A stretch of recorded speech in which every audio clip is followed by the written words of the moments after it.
Gentlemen, you don't have enough talent to win on talent alone.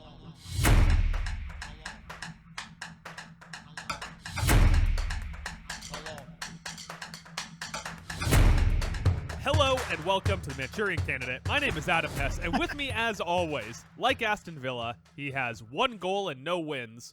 It's Mike Regan. Mike, how you doing today?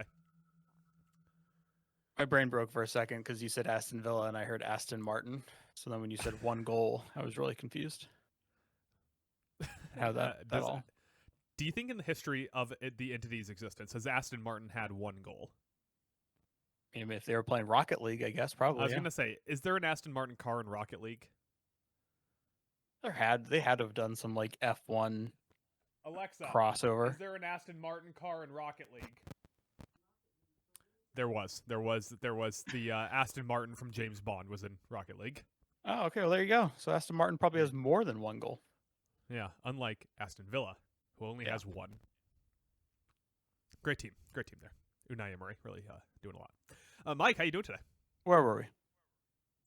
I was asking how you were doing today, and then you were struggling to open a 10, and then you said, hang on 1 second. Oh, no, I'm not struggling to open anything. I was looking down at my phone. I was looking down at some numbers, some graphs. Like 11, 14, yeah, 27. Yeah. All the good numbers.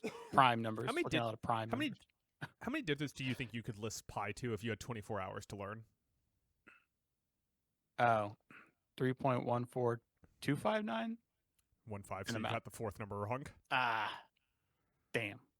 Wait, I said 3.14. Oh, 159?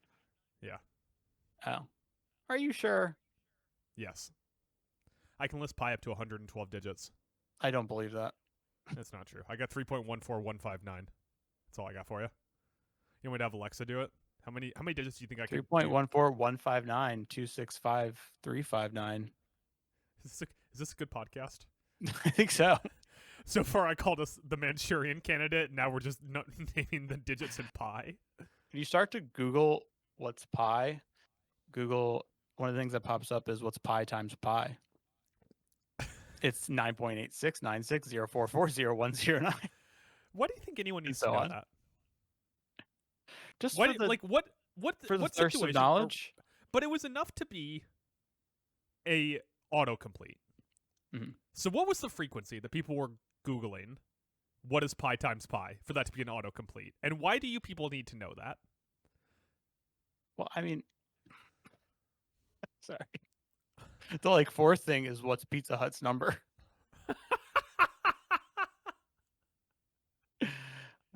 So there's also what's Pilates and what's Pico de Gallo. I think what we're learning here is that either your Google algorithm really nailed your ethnicity, or white people use Google more than any other race. Probably. What's that Pico de Gallo stuff? A bunch of people at a Mexican restaurant in a panic Googling. Said, you know, the funniest joke in all of Brooklyn Nine-Nine is Marshawn Lynch gets a burrito knocked out of his hand and just starts telling people about how he got his burrito with his Pico de Gallo knocked out of his hand. So, Marshawn Lynch, hell of an actor. Is his acting career going to take off? So he was in episode of Brooklyn Nine-Nine. He was in an episode of Murderville, and he was by far the best episode of Murderville. Maybe him or Kumail Nanjiani. And then he was in Love Hurts. Yeah, he's funny in Love Hurts. I mean, I feel like that's like his gimmick, is he's like big funny guy. But when are we getting like the Blade Runner 2049 Marshawn Lynch role? I don't think we are. Wearing small spectacles, really fucking just chewing up the scenery for 15 minutes. Yeah, I don't think it's that. I would like to see him in a Scorsese movie, though. I feel like there's a role for him there. It's going to be great when I go see One Battle After Another on Saturday, and the DiCaprio thing was just a false flag, and the entire movie is actually Marshawn Lynch. Marshawn Lynch. Carrying a bag of Skittles around, hanging out with Benicio del Toro. Ah, fuck, I'd watch it. I was going to say, that sounds intriguing to me. I'd probably watch it. All right, Mike. Contrary to popular belief, us, that is the Manchurian Candidate, are a podcast about NFL football. Don't you love jokes that take place offline, and I'm just going to fucking bury it into the ground before ever explaining it? We are an NFL football podcast, Mike. It is the, some would say the equinox of the system. system of the season. Those people would be wrong, but I'm sure some people would say it. It is between week 3 and 4 as we are going into Thursday Night Football tomorrow night. That is the Arizona Cardinals versus the Seattle Seahawks. But we got some week 3 stuff to talk. We got some week 4 stuff to talk. Hell, we might even be talking some week 5 stuff. Mike, you got week 5 thoughts? So many week 5 thoughts. It happens after week 4. What's that about? Yeah. Right? The fucking pie numbers. With that, Mike, how about we just get into it? I want to start off here.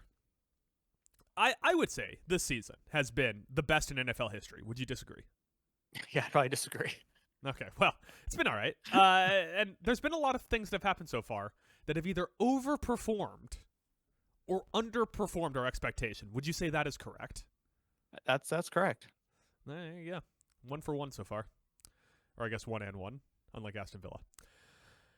So I thought we'd go through here, and we'd talk about some units that have underperformed or overperformed expectations so far into the season. I got some cold takes here, Mike. I got some hot takes here, and I got some lukewarm neutral takes here, I think. Okay. But how about I start us off here, Mike? How do you feel about a little bit of Washington Commanders' defensive line overperforming expectations so far into the season? I'm playing pretty well. Yeah. Going into the season, Mike, if I gave you an over-under of 22.5, where do you think PFF ranked the Commanders' defensive line going into the season? That is 22.5. I'm going to say a slight under. Slight under. So you are saying that they ranked them 21 or higher? Oh. No, I meant that's like why I asked for under the clarification. as in lower on the list. That is why I asked for the I would clarification. just say slightly So lower on the list, slightly lower on the list, like 23. So 23 24. or higher. Yeah. Got it. You're ranking them under, so we're going 23 and higher. Makes perfect sense.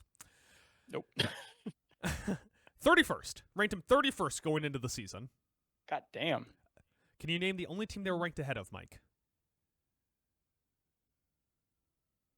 The Titans. I didn't write it down, so I don't remember. Okay. Dick. Right now, as of the results of week 3, when they dismantled the formerly Oakland Raiders, they have the second highest grade rush defense, only allowing, 8th in yards allowed per rush. Pass defense is a little bit lower, but still, currently they have Von Miller and Dorrance Armstrong, both ranked in the top 25 of pass rushers by grade. They are allowing a bottom 10. They are ranked 20th in success rate allowed per dropback as well. And that's despite the fact that the Packers manhandled them in the dropback game. They've just been really good against the pass in 2 other games. Buoyed by goddamn rookie sensation Trey Amos, let me say.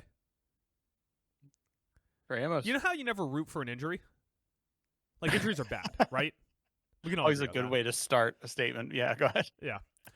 Marshawn Lattimore pulled up limp and might be out this week, and I think it's going to be really good if we have Trey Amos and Sant Russell in the top 2 positions, and the coaches just have to look at that and go, well, I guess we can't play Lattimore anymore as the X. What are you going to do? Yeah. You got to play Lattimore. You 'Cause traded a lot for him. We traded a lot for him, but that's sunk cost fallacy. And Trey Amos and Mike Sant Russell are legit. Yeah, they're both very good. The copies actually have like a very high pressure rate among the NFL as well right now. Generated like 73 pressures this season already. So. Which is wild because, I mean, mind you, we've played 2 god-awful defensive lines in Vegas and the Giants. So take everything with a grain of salt. But this looked like it was going to be one of the worst units in the league with no top-end talent. But A, it's deep, like tons of guys rotating in and out, even losing Derek Wise for the season. And B, Von Miller's got some juice. Dorrance Armstrong's got some juice. The interior is ridiculous. Like, Darren Payne's on track to be an all-pro if he keeps playing like this. And they're just crushing the run. I mean, even against the Packers, they crush the fucking run. Which is very much like we want to be good at one thing and make other teams bad at one thing. And so the Commanders are very good at running the ball and very good at stopping the run. Somehow doing all this without former number 2 overall pick Chase Young. It's amazing. If this was that's the only jersey I have, by the way, only Washington jersey, Chase Young. If they were playing football in 1991, this Commanders team would be the Super Bowl favorite. Yes, they would have Jaden Daniels, which would blow the league's dicks off, but stopping the run and running efficiently, I'd be 3-0 and have scored 7,000 points. Oh yeah. You want to throw out a unit, Mike? Our little Randy Johnson over there, a big unit. It's been impressive. Yeah, a little like, I guess a little bit of a combo unit, if you will, and that it's gonna blow my mainly mind when you're like the Colts offensive line and the Saints defensive line. I'm like, whoa, I really did not expect that combo. when you connect the dots of how they're really the same unit. No, the Jaguars' offensive line, and by extension, their rushing attack has actually been pretty good. It's the Did Liam not see Cohen that. effect, brother. Yeah, that's the Liam Cohen effect. Like I said, I'm now on the Liam Cohen bandwagon. Jags are 8th in EPA per rush, and they are 9th in rushing success rate. And Travis Etienne has become like a good running back, which I, never saw that one coming. Yeah, He's should we be become concerned efficient. about that? Should we be worried? Like, it would be like if you woke up tomorrow and the U.S. dollar just actually did switch over to Bitcoin. Like, everything I believed about rushing in the NFL led me to believe Travis Etienne was just washed. And he's, Right. like, legit fucking good. Like, so good that they traded Tank Bigsby. Yeah. 270 on Really- the season, 5.9 in an attempt. Like, I did not think that was, and I mean, I've always thought of ETN as like your classic 3.8 yards a carry kind of guy. So, needless to say, I'm very surprised. And I think a big part of it has to do with, obviously, the Jags offensive line, which is playing way better than, I don't know where PFF had them ranked going into the season. Yeah, well, pretty low because my favorite player on their offensive line retired. Oh, yeah. So I thought they were toast too, and I'm gonna guess PFF ranked them pretty low. Yeah, But I guess you so know as what? well. That's a good Let call, me Mike. see. Now, is their offensive line doing really well against the run and terrible against the pass, or is that literally all Trevor Lawrence and Brian Thomas's fault? I wouldn't say terrible against the pass. 23. I got him at a 23.9% pressure Based rate off allowed, of your tracking. based off of taking the amount of dropbacks T-Law has taken and the amount of times he's ended up under pressure. 29 dropbacks under pressure of 121. So it's not According terrible. to my quick brain math, I believe that is pi times pi. Yeah, it's actually pi squared. It's 2 pies. 2 pies. Yeah. While we're talking offensive line, Mike, how about I throw out the Colts offensive line? Sticking in the AFC South. Over AFC or South, under? a division known for their sick offensive lines, overperformed. Fair. Relative to expectations. Quentin Nelson's back, baby. Oh, hell yeah. Go Irish, baby. Had a 3-year downtick following his injury in 2021, and so far this season, 3 pressures, 0 sacks, and 200 snaps. They're averaging 4.8 yards per rushing attempt. They're 8th in rushing success rate according to my numbers. And Daniel Jones, man, MVP Jones, Truthy Indiana. What's a good nickname for him that we haven't already come up with? Manchurian candidate Indiana Jones. Yeah. I wrote him down, but I didn't know if I could say him because I guess I don't know if he would technically be considered a unit, but I did put Daniel Jones as over on my expectations going into the year. I don't think anybody went into this year thinking this is what would happen 3 weeks in, but by God, it has happened. What at this point? What do you think is a more unlikely outcome? Daniel Jones is benched by week 10, or Daniel Jones finishes All-Pro team 3rd at QB. More likely he finishes All-Pro team 3rd than gets benched. I mean, things would have to go pretty bad.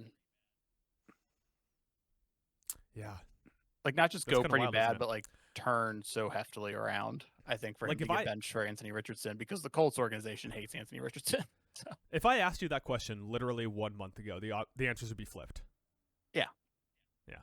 I would say for sure I could totally see it happening. But Football fucks us so hard because it's such a small sample size sport. Like, it is. you watch a season of baseball, you're like, I know everything that's going on because that was 162 games. Yeah, and I'm also Football, just it's like realized. football's like you got 17 weeks to figure this out, and your quarterback's probably hurt for 2 of them. Yeah, I've also just like come to terms with the fact that in the NFL, there's like a certain, if you can hit a certain bar of skill level as a quarterback, from like physical tools, processing ability, everything it takes, you just got to hit a certain bar. If you hit that bar and then you're put into the right situation with the right coach and the scheme that works, you can have success. That's why Sam Darnold all of a sudden, halfway through his career, played great in Minnesota and is now playing what I would categorize as solid in Seattle. And it's why Yeah. Daniel Jones is having this renaissance right now. It's why, like Jared Goff, everything was working great in LA, and then it started to take a turn, wasn't a good fit anymore. He goes to Detroit. Oh, turns out that's a good fit. Now he's playing great. It doesn't mean I guess I feel like I should give Goff a little more credit than I have been giving him, but my point still stands. What's the line? Who is the quarterback that is the line on that? Like, you have to be better than this quarterback to get put in your Shanahan, McVay, Kevin O'Connell system and succeed. Shanahan, McVay, Kevin O'Connell, and stink system now. You Yes, got to put the stink system in there. The stink system, yes, of course. So what's the line of, like, once you get like down to this guy, it's not going to work? Yeah, Carson Wentz. Is Carson Wentz the Yeah. line, or is he one above the line? Because he worked for one game in LA, and so far he's worked for one game in Minnesota. Minnesota. Is Justin Fields the line? Then again, he's never really been Justin the line Fields. He's never been in a good situation, though, to be fair. Yeah, I think that's projecting a little bit. That's a good point. Jimmy Garoppolo? Jimmy the line Garoppolo? That'd be fair. Yeah. Like, if we put Jimmy Garoppolo... Jimmy had a couple of decent years there. Yeah. Baker the line Mayfield? Or is he actually just good? He's actually just good, I think. Yeah. He might actually be an MVP candidate this year. Yeah, I think his body got beat to shit, and it took him a few years to get it together and get his confidence back after Cleveland beat him into the ground and threw him out in the garbage. But I think I've finally come back around on Baker to be like, yeah, the dude is he's not a top 5 QB, obviously. But if you said Baker Mayfield, like 10th best QB in the league, I wouldn't argue with you. So is Stefanski not included in this conversation then? No. Okay. I was just checking. The Stefanski's had a job for so fucking long. Yeah. Like, he's the guy that followed Hugh Jackson. But I also can't think of any Browns offenses that were like, oh, that was a really good offense. I think of Stefanski offenses of being like, oh, that was a solid offense. Like, the Nick Chubb first year of Kareem Hunt was a good offense. But not like McVay, O'Connell, Shane Steichen levels. Right. Obviously, we also have to include whoever the fucking coach is in Carolina now into that conversation. Mike, you want to give me another unit that's over or underperformed? Oh, yeah. Last point real quick. Colts, 2nd highest graded in pass block and 8th highest graded in run block. Just further hammering home your point. I will now go to the Rams secondary. I was waiting for like a gasp or a sound of intrigue. Well, I have them written down, so I'm curious if we have the same one here or not. Oh, I went into the season saying that I felt like between the two, the secondary was going to be a place where you could attack the Rams, and they have played very well. They're currently 5th in EPA per dropback, holding teams to a 42.5% success rate against them. Playing very well. Haven't really gotten lit up by anybody yet. For a secondary that, I mean, this isn't really surprising because it kind of tracks with, like, I don't know. Well, it's changing now, but like a big part of this Rams defense as it's gotten better has been like the Rams defense featuring who? Because they're all these like late round draft picks. And then they get good and they hit on guys like Jared versus Byron Murphy, and now you know these guys. But I feel like the Rams secondary was still very unknown, and they're playing very good so far this year. Yeah, I also had them as overperforming what I expected. I will say some of their top coverage graded players are not in the secondary, but once you get down to Kobe Durant, Ahkello Witherspoon, and Darius Williams, they are playing quite well. Most goodly. Not in the secondary, but like Nate Landman, who is a linebacker, has taken 97 coverage snaps. Yeah, that's not the secondary. I know, but he's still. That's like saying he's not in the secondary, but that Devontae Adams is off to a good start to the season. I'm just saying he still has played a lot of coverage. Was my point. Nate Landman, you might remember as one of the people when we were following the Falcons as Team Town Alone that I guessed like every week because he was always in the top 5 graded on PFF. That is right. Shout out Nate Landman. Since we're talking about secondaries, how about I give you the Broncos secondary, Mike? The Broncos, the Denver Broncos, to clarify. As over? Who are underperforming. Yep, I have them written down as underperforming too. Going into the season, they were probably marked as the best cornerback room in the NFL, and either them or Baltimore. And it's been tough start. Slow start for Surtain. Allowed 114 yards and 15 targets so far this season. Riley Moss. Whew! Riley getting smoked Moss. Riley getting mossed Moss. Here, let me cut. I'm going to try a few more of these. Riley always grows face in the city Moss.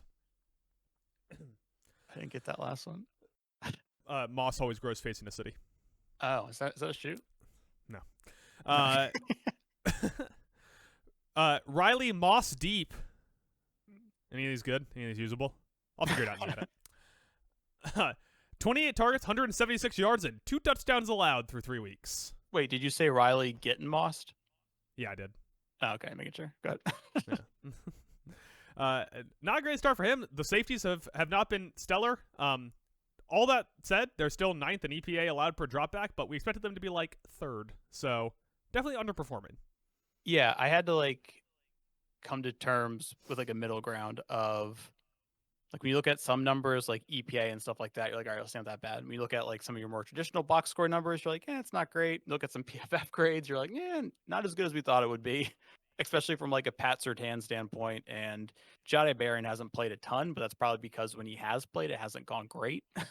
So yeah, it hasn't been as dominant as I expected. Luckily, their pass rush has been crazy. Yeah, wild. Nick Bonito's been ridiculous. But this is a great example of why defenses don't have a lot of sustainability year over year. Sometimes they just fall apart and you don't really know why. Now, a big point is Dre Greenlaw, one of their big free agent assets, has not started playing yet. And Talanoa Hufanga has, which has also been a little bit of a detriment. Talanoa Hufanga is one of those guys, when you watch Broncos games, who you see on screen constantly, so you're like, oh, he must be doing a lot. But really, it's you see him on screen constantly because they keep fucking throwing at him. Yeah. If you just sat an alien down in front of a Broncos game, the only 3 defensive players he could name on that team would be Riley Moss, Talanoa Hufanga, and Nick Bonito, and only one of those is for a good reason. Yeah. Since we both had Broncos, can I give you my last one here, Mike? Oh, sure. Yeah, let's get me. Let's go. Yeah, I'm not skipping you. We both had Broncos, so you also said yours, but you said yours after me, so I get to skip you. This defense, by the way, sorry, not secondary related, but I did just find it a little alarming that the Broncos defense has 42 missed tackles across 3 games. Button up, people. All right, let's play some fucking fundamentals. They had one. Speaking of your hero, Jahdae Barron, last week, where that Chargers tight end who they love, who for some reason to me is like an NPC and I can't remember his name, caught the ball and Jahdae Barron went for a tackle and the tight end just he just stopped moving and Jahdae Barron whiffed on the tackle. It wasn't like he stepped back or anything. It's just the tight end stopped moving and Jahdae Barron didn't. He just pull the bulls with the cape. Got it. Matador. Matador, for those of you who can't. For those of you who can't see, which I hope is all of you, Mike just kind of hung his arm like he was a scarecrow and flopped it around a little bit. Like the bulls with the flags. Come on, you know what I'm talking about, right? The bulls, bull flags. I talk about the classic bull flags. Yeah. Mike, this isn't necessarily one unit, but the Houston passing offense has underperformed. Pretty significantly. I will say, I did not think they would be great, but they are worse than I thought they would be. Yeah, exactly. That's why it's worth bringing up. I'm going to do something I never do here, Mike. Never do this. And I apologize in advance for this. Let's talk about fantasy football here. CJ Stroud, 25th in total fantasy points by a QB. That means he is 1 spot ahead of Mac Jones. Mike, how many games has Mac Jones played? 2 now, right? 2 games. He is 1 spot behind Jaden Daniels. And how many games has Jaden Daniels played? 2. And how many games has CJ Stroud played? 3. Yeah, it's almost like he has played 50% more of the season than those 2 guys and is nestled right between them. Okay, I'm starting to see what you're getting at here. Nico Collins, top fantasy scorer on the Houston Texans. Care to guess where he ranks in his own position group? Among the entire NFL? At wide receiver, yeah. But he's the top fantasy scorer for the team. Oh, he's got to be like at least outside of the top 30. Yep. You almost hit it exactly on the head. He's 31st. Damn. I 31st. Yeah, I was just vague. I said outside of. Damn. Yeah. On top of that, using things that people actually care about. Well, I guess people care. People care about fantasy. Should we just talk about fantasy from now on? I don't know. Yeah, I'm kind of with you on that. Fantasy-centric podcasts have real bro dude energy to it. Yeah, they do. It's like a lot of guys that say like, follow us on TikTok to see what we do behind the scenes. Like that, I feel like is a good summation of all fantasy podcasts. And you shouldn't do that. You should follow us on YouTube to see when we live stream NFL Blitz, where Mike, I'm proud to say, as the San Diego Chargers, we played 4 NFL games.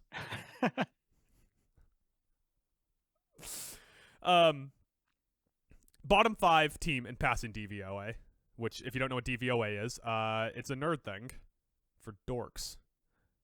28th ranked in EPA per dropback, and if you go to adjusted EPA, so that is, it adjusts for game situation, that changes them from 28th ranked to 28th ranked. So they are 28th ranked, and they came by it honestly. Not great. Not good. Yeah, it's been a... Oh, are we good? Yeah, what do you mean?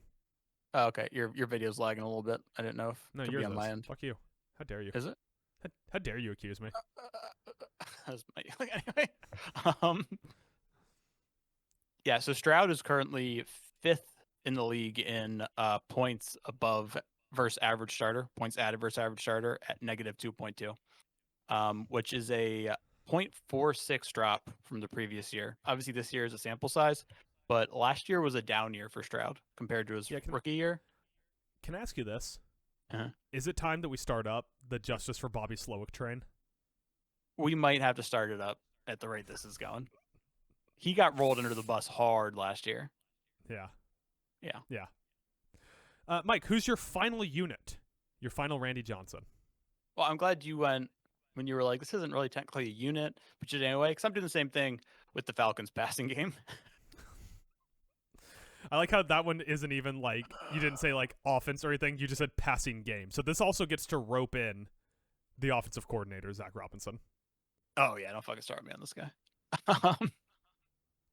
The EPA numbers obviously aren't great. They're bottom 5 in EPA per dropback, among other things. It hasn't been good. They've only taken 5 attempts, 20-plus yards downfield, which is just... And Mike, you're a big college football guy. Now, remind me, I believe, if I'm remembering correctly off the top of my head, Michael Penix was known for his checkdowns, correct? No, it was known for having like the most beautiful deep ball in that draft class. And I feel like you have to just... With Penix, like I feel like you're gonna have to wing it a little bit more and get aggressive and start pushing the ball downfield. They don't seem to want to do that. And the crazy part is I went into the season and I was like, this is set up like so perfectly. Like you got a dude in Drake London, a couple other solid guys underneath him. You got Michael Pitts, who we're all still waiting to be good. Also isn't his name. Kyle Pitts, who's I think I mixed him with Michael Pittman. My bad. I think so. Yeah. But I was like, up front, they have a solid offensive line, right? They can block, and they got dudes in the backfield like Robinson and Algier, so they can do the work down low. It's going to open up this passing attack. They're going to go crazy. And it's just not happening. Why isn't it happening, Adam? Here's what I'm curious about. Let me see. All right. Well, this isn't helpful at all. I was trying to see if I could find play action rate because I'm curious. I'm curious what the Falcons' play action rate is because if I had Bijan Robinson and Tyler Algiers, I would be spamming play action like I was playing Madden. 19 of Penix's 109 dropbacks have been play action. That's, oh my god, insanely. I wonder how that ranks to someone like Purdy. But they just want to go out there in 12 and 21 personnel, and they want to run it between the tackles, and that works really well because you have Bijan Robinson, and it does not work great when they want to go to the passing game and they have one wide receiver on the field. Yeah.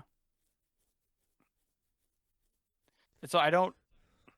part of me is like biased because I'm a Michael Penix believer, so I don't want to put like I don't want to poo-poo on him as much. I mean, he hasn't played great, but at the same time, I can't help but look at the way they run the offense and think, all right, are we matching our scheme to like the personnel we have, or is Zach Robinson just so like one of those people who's like, no, this is what we're gonna run, and we're gonna make it work.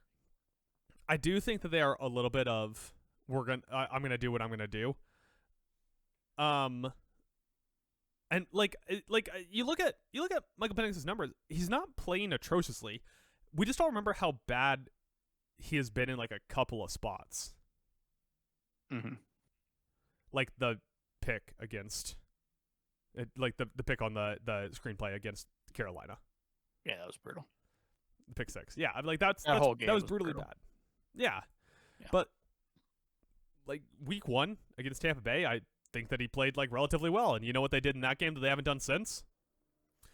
They pushed the fucking ball downfield. It was his highest ADOT. It was his highest yards per attempt. Like I mean, we're gonna talk about it in a minute, but like I can't do this anymore between the Falcons and the Cardinals. Just playing like little baby boy bitches on offense. I can't take it anymore. I'm about to lose it. Explosiveness, people. Explosiveness. Okay, here I think I finally got what I'm looking for here. So far into the season, Matthew Stafford leads all quarterbacks in play action attempts at 39. Scrolling down, just gonna hit Control. Michael Penix ranks 22nd at 18, tied with Kyler Murray. there's a theme here, people. Yeah. There's correlations happening, and it's also wild because Zach Robinson came from the Rams. Yeah. He's from the McVay coaching tree. I mean, just look at the way that some of these other people are helping their quarterbacks. Like, some of the top performances so far this year, Matthew Stafford, who obviously has just been fucking on one. He's thrown 4 touchdowns running play action. Dak Prescott, 34 attempts, 1 touchdown, 91 grade on play action. Daniel Jones ranks 3rd in play action attempts. Jared Goff, 4th. Justin Herbert, 5th. You know what that sounds like to me? Is, as of right now, a rough estimate of 5 of the top 8 quarterbacks in the league so far this season. Running a lot of play action. Running a lot of play action. Now, next is Trevor Lawrence, so maybe we get that one. But Liam Cohen, good offensive mind. Mm-hmm. Any other units you want to bring up, Mike? I think that covers all my units. That's good. I was hoping you'd cover your units. With that, Mike, how about we move on to our next event here? And since we're done talking about things that are good or bad, let's just talk about things that are bad. And that's coaches. Let's talk about bad coaches, Mike. It's like Bad Teacher or Bad Santa or Baby Girl. Movies that are bad. That's the thing I'm going for here. I color-coded my coaches, my list. You color-coded them? So like by their ethnicity or? No. Okay. So we're going to do we did this before the season, but we're going to do a quick little hot seat draft. Since Mike has his color code by ethnicity, I will let him go first. Oh, this is a really tough. I got 3 guys on my list that are color-coded in red. Their seat is in fuego. I can't think of anyone that fits that ethnicity. Not ethnicity for one last time. So it's really tough which one to go with. But I'm gonna go with Mike McDaniels. Mike McDaniels. I believe he was the first pick off the board last time. Yeah, I'm kind of sticking with that. Here's how bad you know it is. Here's how bad you know it is for Mike McDaniels right now. They lost to the Bills. We all remember that they lost to the Bills. Yeah. And they came out of that game going, Mike McDaniels might have saved his seat by the valiant effort the Dolphins put up in a loss. They lost, and people are wondering if that helped his case. Here's my thing is I think they lose this week to the Jets, the 0-3 Jets, because I'm kind of starting to become like an Aaron Glenn guy because of his cool dance he did on the sideline. Also, he was just a phenomenal coordinator, in my opinion. And I think if they go to 0-4 with a loss to the Jets, that might be it. What's the fastest someone got fired into the season? 4 games might be like too fast. Like 6. Was Jim Tomsula midseason? Nate Hackett was midseason his first year. Yeah, I don't know. Yeah. My first pick, Mike. And we're not going to do this in snake order because there's only 2 of us. Okay. My first pick. I'm going with a guy who had to give up his play calling duties this week. Going with little Brian Callahan for the Tennessee Titans. Oh, how's it going? I got him in yellow. Once again, that's not his ethnicity, Mike. Should probably had him in orange. Trump? It's Trump? It's Trump? No. He's in my head. The color coding and levels of heat goes red, orange, yellow, and now that I think about it, he should probably be an orange. Yeah, so he had to give up play calling duties. From pressure internally and externally. Mm-hmm. So he's now kind of in the office space. What is it exactly that you do here phase of coaching, which can only go one of 2 ways. Now, the vast majority of people that I've hit the what is it exactly that you do here end up in the unemployment line in a season. The other category is Nick Sirianni, who won a Super Bowl ring. So it's a question. Is Brian Callahan about to win a Super Bowl ring, or is he going to get fired? Yeah, for those who don't remember, Brian Callahan is the one who, after week 1, he didn't throw a challenge flag on a play. And when he got asked about it in his in the post-game presser, he's like, "Oh, we didn't have a good look at it, And even though we could see that his elbow, it was either like we could either see like his elbow or his knee was down. We needed to see that he had a foot down too, because you also have to have a foot in. Like, didn't realize that one knee or one elbow for the coach 2 feet to not know that. Yeah. Mike, who's your second pick? I think I'm gonna zig here. I'm gonna say D'Amico Ryans. Ooh, going hot take in round 2. Yeah, this is just going bad. And he already played the sacrifice the coordinator to save myself card with Bobby Slowick. Yep. And so now it's going to come down on him. And if they keep playing this way, with just not showing a lot of life out there on the field, then I think it's going to be it for him. Because it's not like that first year was great, got to the playoffs, Stroud, phenomenal offensive rookie of the year season. But last year, despite getting a playoff win, it was clearly a step back. This is like a major step back compared to that. Well, now my question is, do I go with my hot take one, or do I have faith that he'll be there in round 3? I think I'll hold off now. I think I'll go with an obvious one. A man who made a quarterback switch just today in what is definitely an effort to preserve him and famous GM Joe Shin, who is known for being told by the Mara family that if they trade Saquon, just don't do it to the Eagles. Then trade him to the Eagles. I'm going with Brian Daboll. Good news, though, Mike. When Joe Brady gets the head coaching job at the New York Giants next year, you can have Daboll back as your offensive coordinator. Oh, I'm good. I'm good. Do you think it matters who calls the offense for the Bills right now? Well, yeah. I think it matters. Like, okay, let's say, like the opposite of the previous line we talked about. Like, obviously, who calls the offense for Minnesota is very important.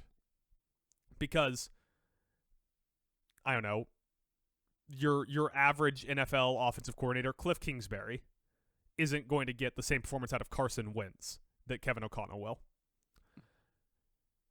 If that is the extreme on it, if like Kevin O'Connell, Sean McVay, the stink, if that's like the extreme on who's calling your offense, where does Buffalo rank? Like, is Buffalo the 32nd most important team in terms of how good the offensive coordinator is right now? No, I don't think so. I think there a offensive team? coordinator is always important. But is there a team that it matters less who's calling the offense right now than for Buffalo? I guess I see your argument. I feel like you could flip it the other way and say, like, it doesn't really matter who's calling the offensive plays in, like, Tennessee or Cleveland because their offenses are terrible. Cleveland's a good argument because they're going to be bad no matter what.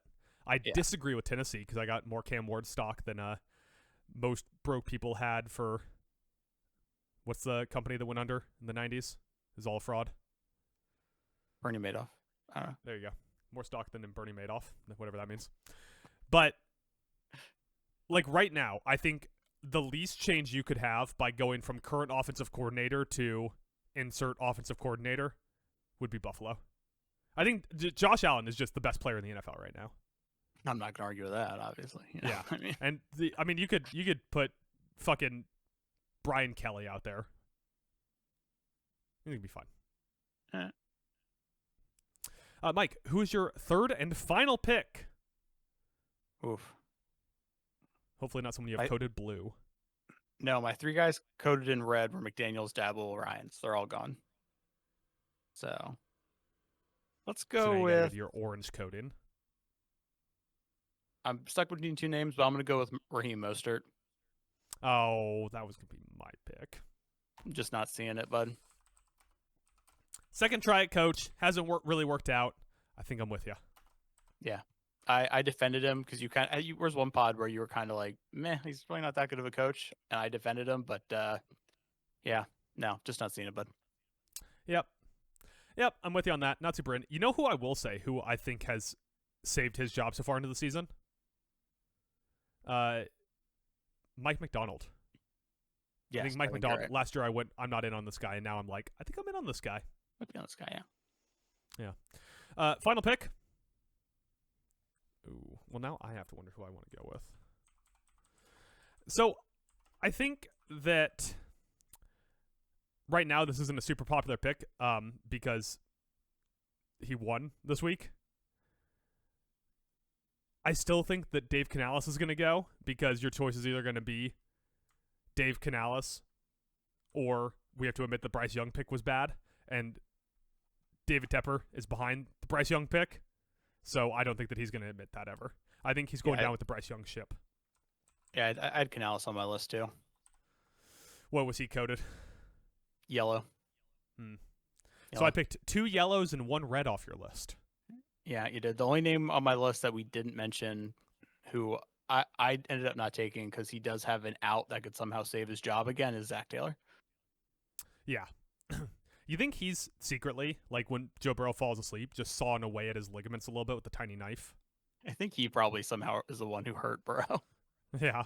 To save his job. I'm convinced that's what Travis Kelce tried to do to Xavier Worthy. Tried to take him out so that he could secure a bunch of catches. Listen, you know how expensive that wedding's going to be? How much he's going to have to pay for that? Yeah, that wasn't Kelce. That was all T Swift that took out Worthy. There was a second shooter. Yes.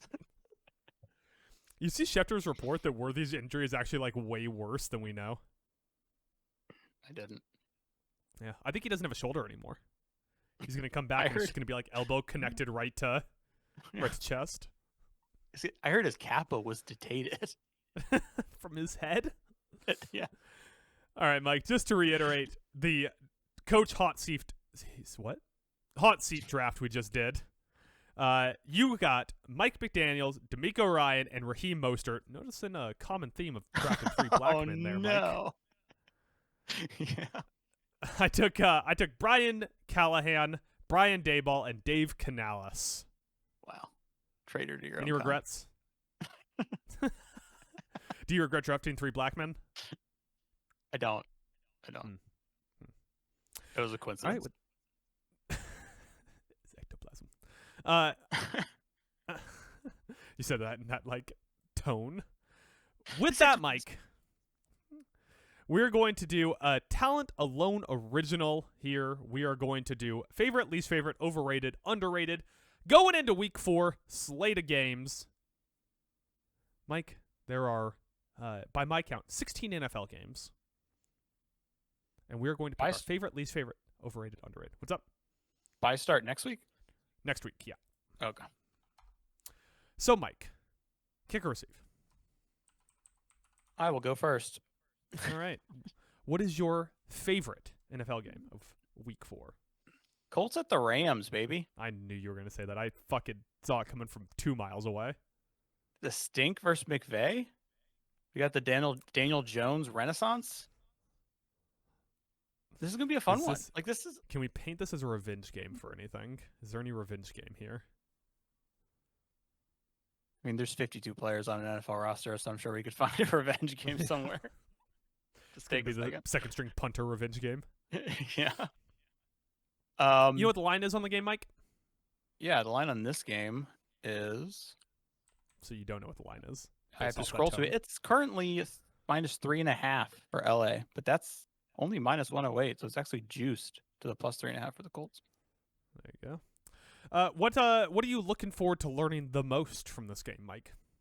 Well, I mean, on the surface level, it's like once again we're like, all right, is this Daniel Jones thing legit?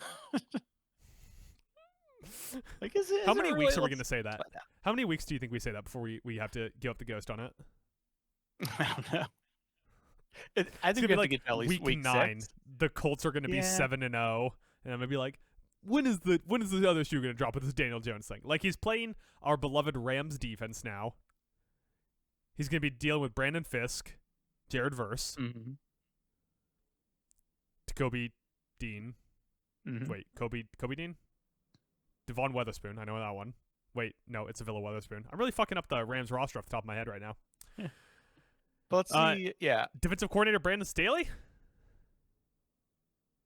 No, I don't think there's a revenge aspect there.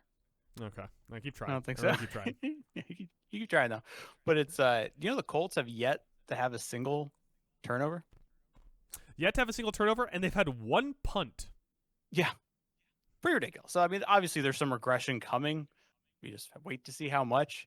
Like this one, I think is gonna be very fun, and also, like to go back to like Daniel Jones thing. All right, now he's gonna have a little Jared Verse, Byron Murphy breathing down his neck. It's our underrated defensive unit against our our underrated offensive unit. That's fun. That's fun. That's fun. That is fun. That'd be another thing. I It's talked up the Rams secondary earlier. Like, let's see how well Michael Pittman does. Yeah. And We whoever also- else. With this, we're gonna also get to see a little bit of how legit is this Colts defense, because so far it's looked pretty good. Yes. But now they're going up But- against current MVP favorite Matthew Stafford. Is he the current MVP favorite? Nah, he's like 4th. Oh, okay. I'm sure there's some book out there where he's Yeah, the favorite. StaffordBets.com. StaffordBets.com. Yes, let's see. Only Yeah, two lines listed: MVP and likely to hit thumb on helmet. Yeah, with the Dolphins, Broncos, and the Titans being their first 3 games, and the Broncos offense hasn't looked world beaters. It's like, all right, they haven't really faced an offense like this one before. So this is a big learn something. I got the storyline, Mike. I got the storyline. What? It's the battle of first-round defensive ends.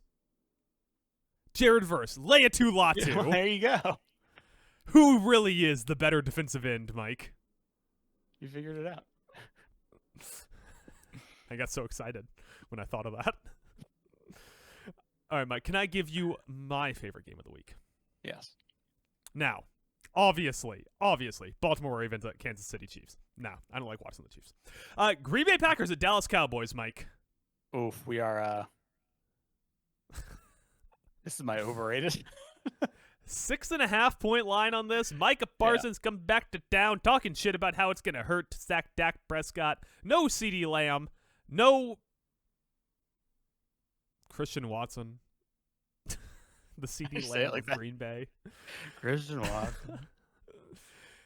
It is going to be an offensive explosion fest for Green Bay. Start all the Green Bay players you got in fantasy. Josh Jacobs, start him. Jordan Love, start him. This is also a get-right game for the Packers, who just, shit their pants on Sunday against the Browns. Which, by the way, did you see I chickened out in the Survivor pool? I know. I you chickened didn't out. trust the process. I chickened out. I didn't trust the process, and now I'm out. You're out. I'm switched. still in. Yep, that's on me. That's I have no one to blame but myself, Mike. Speaking of that game, though, did you see the clip of Garrett beat, I think it was the tackle from the Packers, like a nice step move, and just blew by the tackle, and the tackle literally out loud went, "Jordan, run!" It's amazing. Myles Garrett is still top 3, just menace to society in this league. Well, the bad news for the Dallas Cowboys with their broke-ass offensive line and their broke-ass defense is they got to go against Micah Parsons and Matthew Golden. Tucker Kraft. They got to go against Tucker Kraft if he plays. Yeah. The only reason I said I put this in my overrated category was for the fact that obviously it's going to get a lot of media play because the main storyline of Parson returns to Dallas. But I don't think this is like a 6.5 point game. I think this is like at least 14-point win, and I don't think it's going to be very competitive. Ooh, really? I'm on Dallas. I'm on Dallas on the spread here. Plus, you're taking plus 6.5. Plus 6.5. Dallas can move the fucking ball, dude. He didn't do it very well against Chicago last week. What was the final score of that game? Yeah, you're right. They got blown out. Yeah. That's right. Joe Milton came in. Yeah. Joey Mills. Who when for our Monday podcast we didn't get, which by the way you do owe me $50. I do. Joe Milton, I had him included in my backup quarterback rankings. I wanted to know where you ranked him. I ranked him last. He came in and immediately threw an interception. Oof. I had him ranked below Jake Browning, who threw 2 interceptions. You gotta love the moxie though.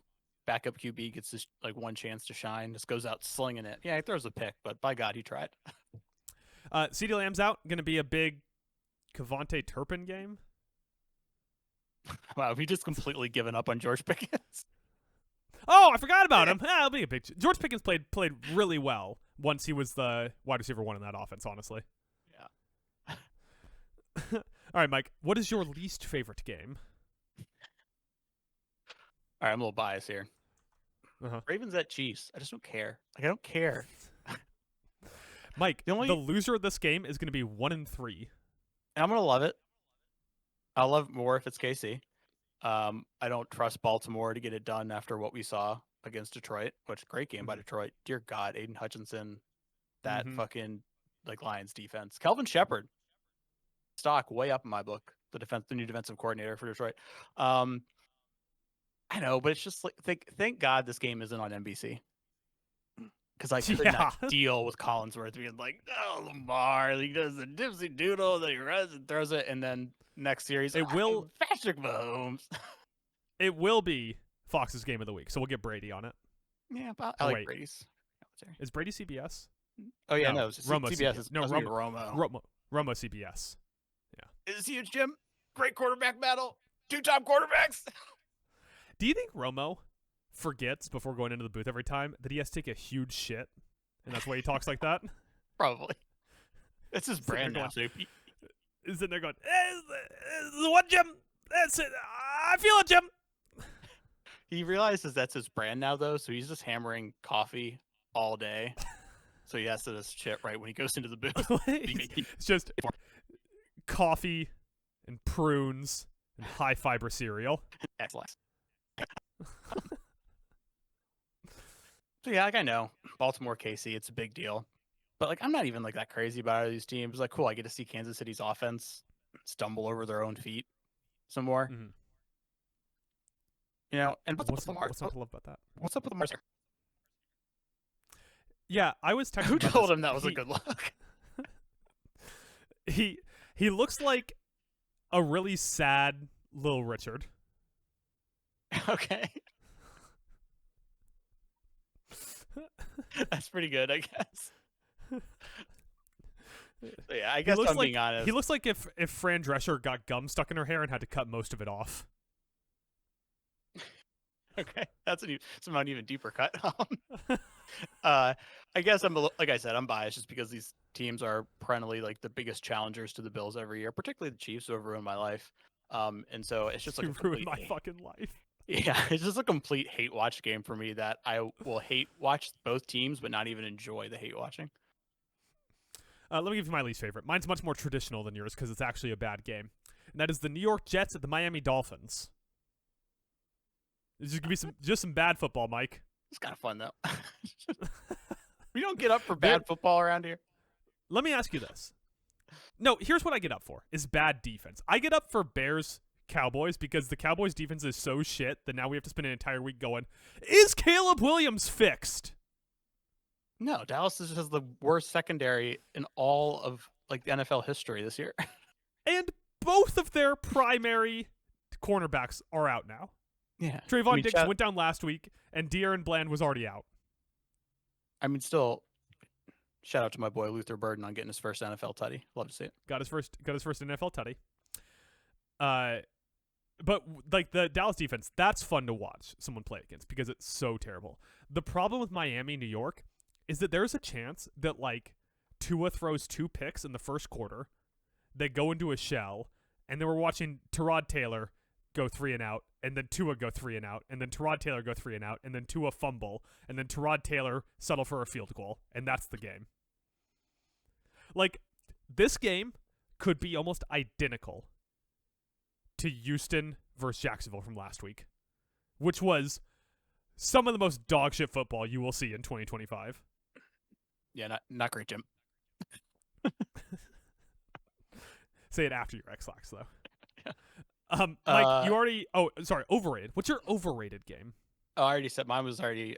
Remember I said Dallas, Green Bay. That's right. So what's yours? All right, I'll give you my overrated game. I got a couple of candidates on this. I think... So, here are my... Let me give you my current candidates. I have Philadelphia, Tampa Bay, which I think could actually be either overrated or underrated. I can't get a good read on it. Mm-hmm.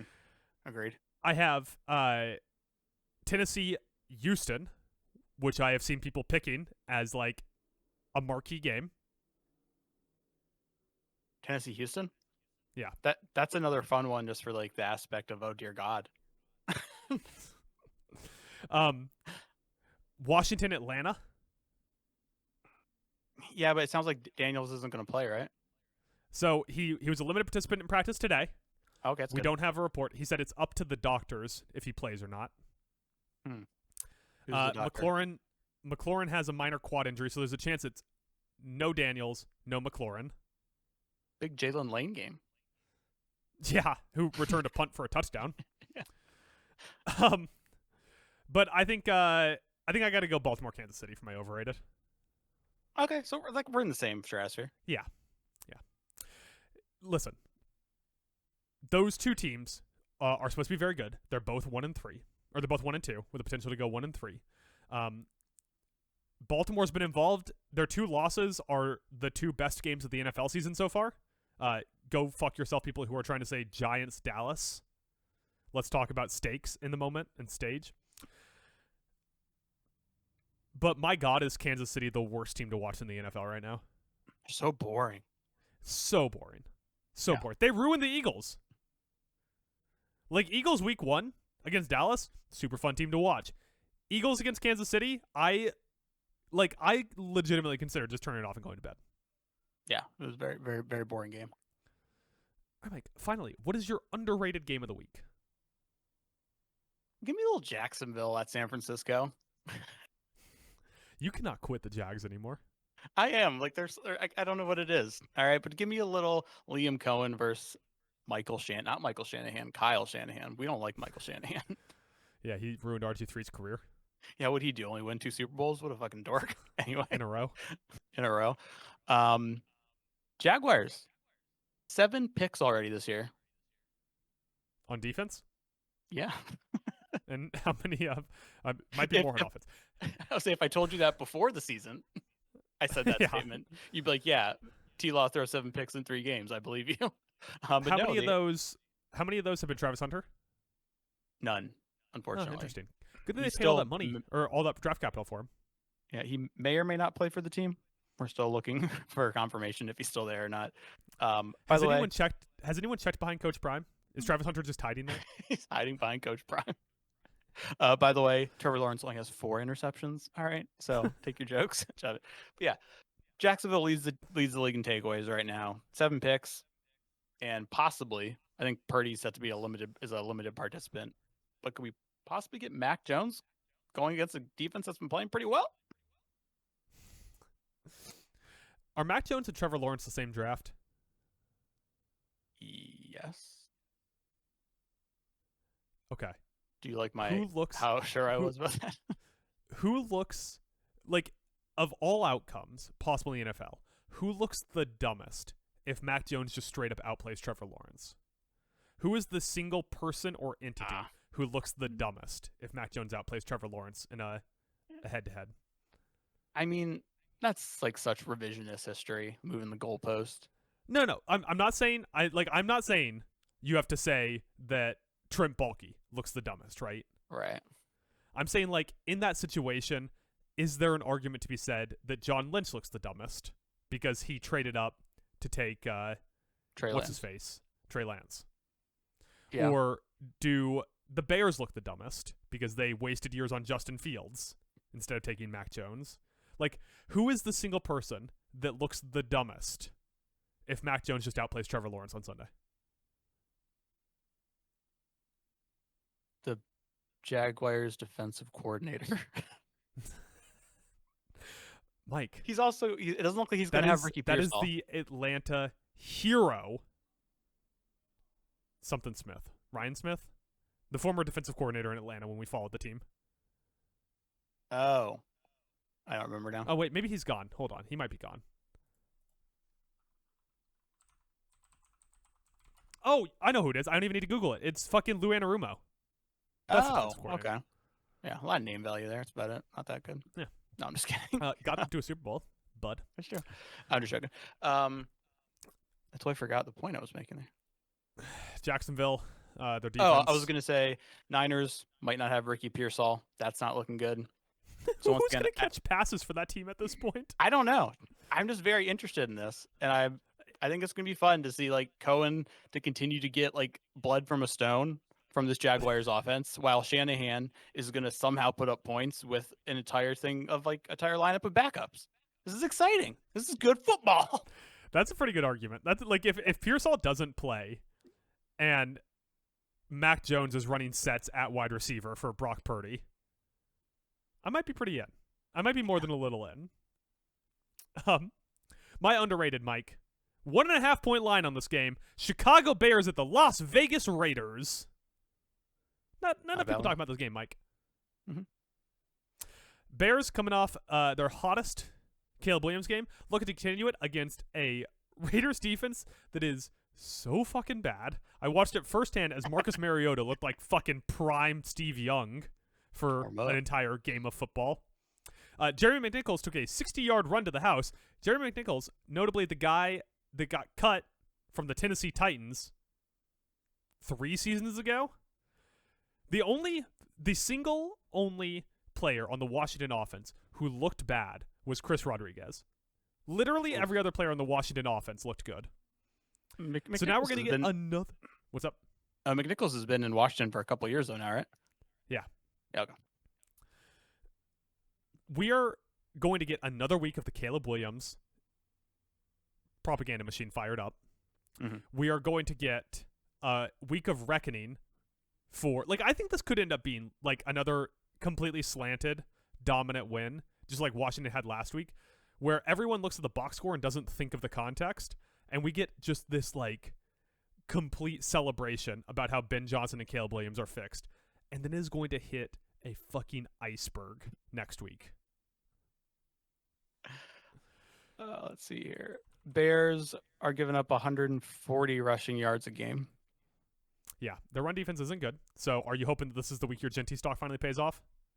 Dude, I'm not even going to take the Genty slander when literally every single one of the guy's career yards have come after contact because he's playing behind like a peewee offensive line. Like, this is he's unbelievable. Playing, like, that offensive line might not make it in the Pac-12 now.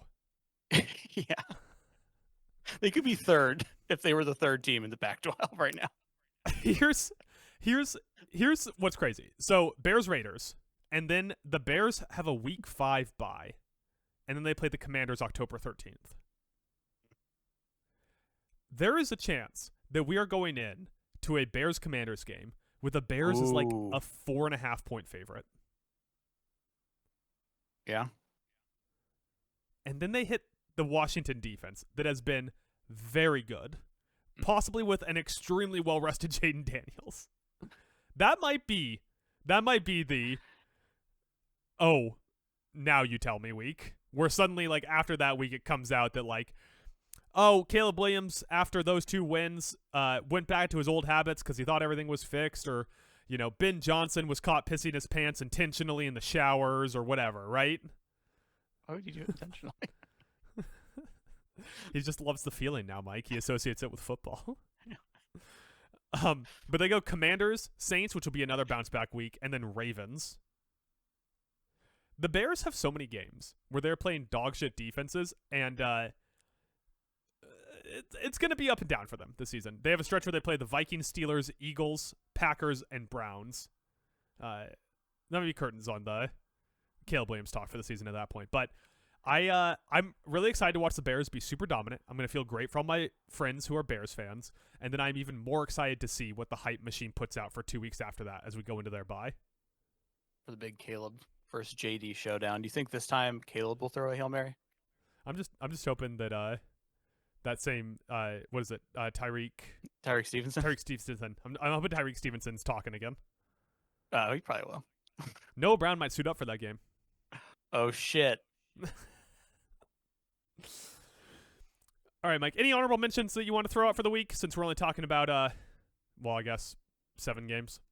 Well, a quick note on you weren't sure where to put Philly, Tampa Bay, and I was in the same boat because on one hand, I think it's interesting because I'm still not totally sold on the Eagles in some aspects, and they're going up against a very good Tampa Bay run defense.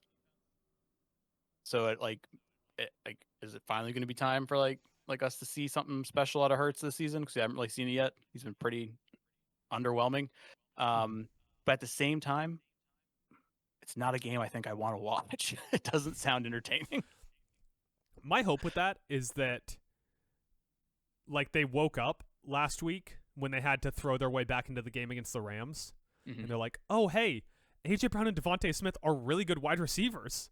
We should throw the ball to them. Yeah. Saquon's been off to a very slow start. Mm-hmm. The offensive line has not been the most dominant unit in the league like it was last year. And at some point, they'll get called for a false start in the tush push. You see the Saints got called for a false start in the tush push, and the Eagles didn't? No, I didn't see it. I didn't see that. I do in this game, I will say, might be feeling a little Bucky Irving props. Just throwing it out there now. Yeah, Bucky Irving. So Mike Evans is hurt. Chris Godwin's probably not going to be back, so Emeka Egbuka, welcome to the Quentin Mitchell. Hey, yeah, that's true. I was going to say he's been a dude, but he's about to play some competition now. Yeah, you just bracket him. You also see whatever team had him, I can't remember now, but C.J. Gardner-Johnson just got cut. Last time he got cut, the Eagles signed him, and he ended up being an integral part of a team that lost a close game in the Super Bowl. So, C.J. Gardner-Johnson back to the Eagles. Just time to bracket and Emeka Egbuka. Is he the Eagles LeGarrette Blunt, who's the exactly signed 3 times? Yeah. All right, Mike. How about we talk about one more thing here, and that's gonna be Thursday Night Football. That's TNF. Mike, you love Al Michaels. You're constantly talking about him. I believe you have posters of him up in your room. Oh yeah. Do you believe in miracles? We have Cardinals versus Seahawks in Arizona for Thursday Night Football. The line right now, Seahawks are favored by 1.5 points. Over under 43.5. Mike, I am concerned about our Arizona Cardinals. Same. Yeah. They go just through long fits and spurts of doing nothing, and it is finally cost them a game after on just one of the grossest games of the season, where they had a 2-point lead off of a safety going into the 2-minute drill, and Mac Jones just moved the ball into Matt Will. Their entire secondary is injured. Mm-hmm. Will Johnson, Garrett Williams, that third guy whose name I'm forgetting right now, but I have written down on a different note, not in front of me though. Calais Campbell is the most integral part of their defense, which is concerning because he's 38 years old. And the offense, Marvin Harrison Jr. is like the Tobias Harris of football. Can we all lay off the guy for a minute, all right? He drops one ball. And everybody wants to jump down his throat, okay? I'm just saying, Malik Neighbors is already the best receiver in that class. I think Marvin Harrison Jr. was just caught by surprise because he was 15 yards down the field, and Murray actually decided to throw it down there. Yeah, someone threw a ball at him. Yeah. I think that's not how this works. Yeah. Drew Petzing hot seat yet? Oh my God, are you reading my notes? No. You have Drew Petzing hot seat down? Under storyline, I put, can Arizona get offense going / Drew Petzing hot seat? Because we're looking at an offense where you look at it and you're like, oh, EPA looks fine. Success rate, not that bad. 6.1 yards per pass attempt, a 5.9 ADOT. They have the lowest percentage of targets to wide receivers in the league, less than 40%. And all those like underlying like EPA, success rate, not that bad. Go look at last game when Murray had to drop back and actually had over 30 attempts for the first time this year, and you saw some of those numbers start to go down. So I just wanted to pull up and see where James Conner ranked in terms of PFF rushing grade, compared to what's his face, the backup, Trey Benson. Trey Benson, thank you. It's broken in my brain because of Trey McBride. I want to pull that up, but real quick, Mike, adjusting for 20% minimum run attempts, so 20% of the top run attempts in the league. So you have to be in the top 80%. Can you name the top 2 players in run grade so far this season? Probably not. I'm going to say James Cook. Nope. I will say these 2 players are both very important to us. Important to us? Yes. Well, one of them is important to us. One of them is important to me. Okay. So one of them's on the commies. Is it Krosky Merritt? Krosky Merritt, number 1, 89.3 rushing grade, 5.7 yards per attempt. Everyone's important to us. Is it Trey Benson? No, it's not Trey Benson. Or James I'll Conner, give you one more obviously. guess. I have no idea. Just throw in a name, Mike. I'm not gonna let you get away with saying I have no idea. Oh Jesus, I don't know. Let's say Bijan Robinson. Cam Scatabo. Fuck yeah, Scatabo! Did you see my boy on Monday night? Ridiculous. That guy. What a Cam Scatabo game. Every time he touched the ball, good things were happening. That backflip when he scored. Yeah. Here's the thing. He'll be a first ballot Hall of Famer if he switches his fucking number. Yeah, and guess who wasn't in the game? That last offensive possession when they were in the red zone. And Tyrone fucking Tracy. Russell. Yes. And Scatabo, I think, was only out there for one play. While Russell Wilson goes out there, skies 3 balls out of the end zone. One of them flies up the tunnel for intentional grounding. And then they decide to go with a QB run with old man Russell Westbrook, who trips over his own goddamn feet. Sorry, I'm going off track, but I was just so frustrated. It's so funny the way that you get certain players on teams and you're like, give him the ball. Yeah, dude. Like that was me shouting about Rashad Bateman for years until Zay Flowers got there, and now it's me shouting at Rashad Bateman to stop catching the ball so that Zay Flowers can. Yeah. The crowd too, like the Giants fans know it. When they gave the ball to Scatabo, the crowd popped every time. They know. 44. 44, baby. James Conner done for the season. Pretty gruesome injury for him. He did definitely have a higher grade than Trey Benson. Would you care to guess the difference between their grade? 5 points. 2 points. Oh, okay. Less than 2 points, but 2 points. You said notable. I did not say notable. I guess where you said notable. Play back the tapes. James Conner was averaging 3.0 yards per attempt, and Trey Benson averaging 6. That is skewed because Trey Benson has a 52-yard run in his repertoire. Sure. But not a great year from the running game there. Obviously, they are going up against a Seattle Seahawks defense who is very strong in the passing game and okay in the running game.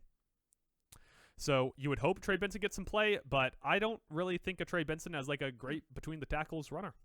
No, Seattle hasn't really gotten lit up yet by a running back, so they have played pretty well run defense wise. I think this is gonna, once again, I think the passing game, like maybe not early. I don't think it's gonna be high scoring, but at some point they're gonna have to nut up and make plays late for this to happen.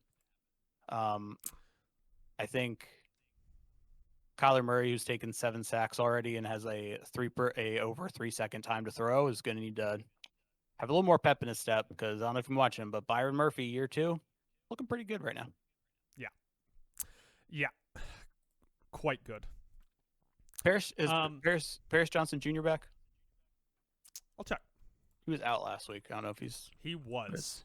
status is. He was. I googled Paris Jr. You care to guess what came up? I don't know, like a tiny town named Paris in Indiana or something. A children's TV show from Canada. Oh, interesting.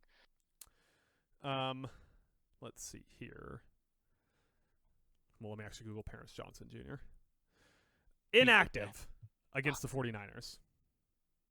That hurts. That was from the last one. We don't have any update. Oh, that we was said just the last 49ers, one. yeah. Because really, like this, Arizona's offensive line has like played well. Like there's really no reason for I feel like for Kyler Murray to be taking 7 sacks and having a long time to throw. I personally find it inexcusable. So Will That was a little Johnson, Zay Jones, and Kelvin Beachum did not practice. Will Hernandez, Paris Johnson Jr., Darren Hall, Akeem Davis Gauthier. That's a hockey name, Gauthier. There you go. And Evan Brown were limited in practice. Okay, but they're probably all go. All of them. Will Johnson didn't practice. No. Zay Jones. The DNPs probably aren't, which will be a problem. So Jackson Smith and Jigba could be eaten. Yep, that could be a problem. Against Will Johnson, and I think Garrett Williams is on IR, right? Yeah, Garrett Williams is on IR, so he's definitely not gonna be back. And the other thing is, like, can this? I know we're running long, so I'll try to wrap it up. But speaking of units that have underperformed based on expectations, like, can this Cardinals pass rush finally get home and make some plays? They have a great pressure rate. They just don't have any sacks. Yeah, their pressure to sack rate and their sack rate is 28th in the league, despite having like a decent pressure rate. Yeah, they have like a really high pass rush win rate. Baron Browning and Josh Sweat are both in double digits pressures through 3 games already, with Calais Campbell, Zaven Collins, and Jordan Bunch not far behind. Yeah, but they can't get home or like make the big plays once they get into the backfield. So maybe we can do it here. That would be nice. They have 65 pressures and 5 sacks. Yeah, that's not good. Very well. Meanwhile, Darnold's been pressured on 30 of his 79 dropbacks. So this could be an opportunity here. Do you think Arizona Cardinal Calais Campbell sacking Seattle Seahawk Sam Darnold was on anyone's bingo card the year Sam Darnold got drafted? I don't think so. All right, Mike. Yeah, let's close it out here. Why don't you go ahead and give me an oddly specific prediction? I'm going to say my oddly specific prediction is a negative one. Kyler Murray is taking at least 3 sacks. And he's throwing 2 interceptions. I said it. Wow. So are you taking Seattle in the game? No, but I'm still going to take Arizona. Now, how do you expect that to happen? I better go make that same game parlay because those odds are going to be wild. Yeah, I'm on the Seahawks -1.5 here for my weekly spreads picks. My prediction is 0 offensive touchdowns for the Arizona Cardinals. That's not a bad one, honestly. Yeah. Is that oddly specific? Is that specific enough? Do I need to go more specific? How would you go more specific? 0 offensive touchdowns for the Arizona Cardinals in Arizona for this game. How many field goals though? 70. That's wildly specific. 0 offensive touchdowns. We'll go a little wild. 6 field goals. Okay, there you go. 18 points. Plus 2 safeties. And defensive score. And they win. No. 0 offensive touchdowns. 0 offensive touchdowns and over 4 field goals. I'll go with that. All right. With that, Mike, that is everything we got this week for our NFL podcast. Actually, I'm kidding. I got one more segment for you. See the look of concern creeping into your face. Eyes tightening, lips quivering, piss trickling down leg. Straight Ben Johnson, baby. Mike, there's a game that we are familiar with here at Talent Alone by the name of Prospect Wordle. That's right, Mike. We're bringing it back for 1 week and 1 week only. What? What? I wasn't prepared for this. I know. That was the point. I wanted to catch you off guard. Oh, God. All right, Mike. For those of you who don't know, Prospect Wordle is a weekly game that we play during draft season where Mike has 6 opportunities to guess a prospect that I have chosen ahead of time. Mike gets a hint before each guess. Those hints in order are number 1, height and weight. Number 2, projected draft day. Number 3, class or number of times transferred.